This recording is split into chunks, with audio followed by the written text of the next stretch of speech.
In a country with direct democracy, people can participate directly in politics. Everyone can help decide how the state, the cantons, and the communities are organized.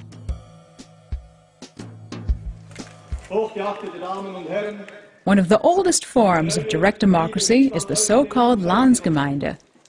Appenzell Innerrhodes and Glarus are the two last cantons where residents entitled to vote gather every spring in the open air to decide on laws and expenditure.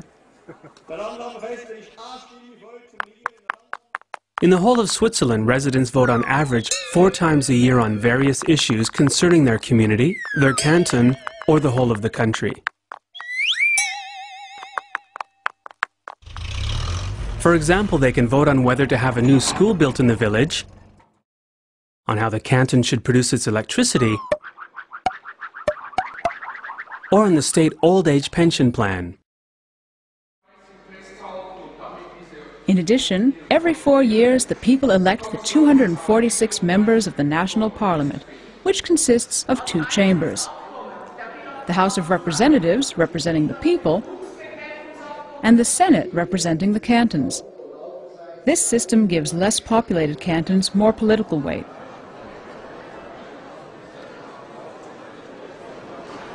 Parliament makes laws and elects the national government, which consists of 7 members of various parties.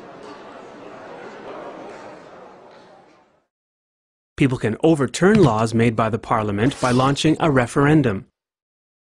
If they manage to collect 50,000 signatures within 100 days, the bill has to be voted on by the public. The People's Initiative enables citizens to make alterations to the Swiss Constitution. To hold a public vote on an initiative, 100,000 signatures have to be collected within 18 months. What are the pros and cons of this system?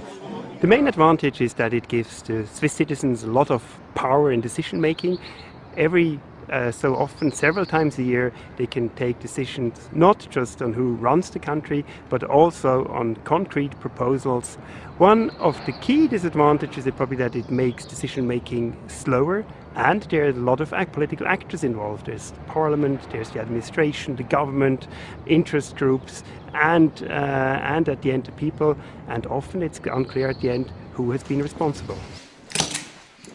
Some criticize the system for allowing people to accept initiatives that might contradict constitutional law or international accords.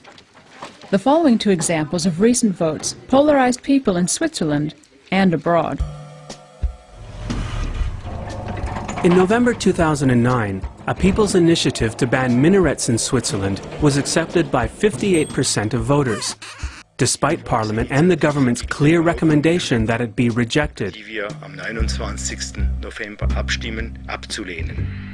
1 year later, a People's Initiative on the deportation of criminal foreigners was accepted by a majority of 53%. The minaret ban and the deportation law were therefore added to the Swiss Constitution. It's Parliament's task to adjust the laws so that they comply with international law and accords. There are different opinions as to what extent this is feasible, depending on people's political views. How well does Swiss democracy really work? Considering the many possibilities for political participation in this country, could there possibly be a more democratic system? At the beginning of 2011, political scientists at Zurich University, as well as at the Social Science Research Center in Berlin in Germany, developed a democracy barometer for 30 countries. Surprisingly, Switzerland only ranked 14th. The study is controversial, but highlights other criteria that define a democracy besides active participation in the political process. In Switzerland, it sees shortcomings, for instance, in the lack of a constitutional court, in party financing, which is not transparent, and in the weak participation in public votes and elections. On average, only 2 out of 5 people eligible actually cast their votes. Despite some deficiencies, Switzerland's direct democracy is unique.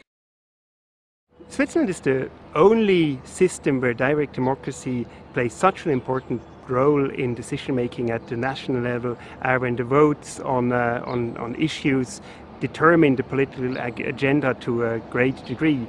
It makes decision-making slightly less predictable because at the end it's the people that are going to decide and not just the elites. Together with neutrality and federalism, direct democracy makes part of the Swiss national identity. Not least, this unique political system helps unite the various languages, religions, and cultures in Switzerland.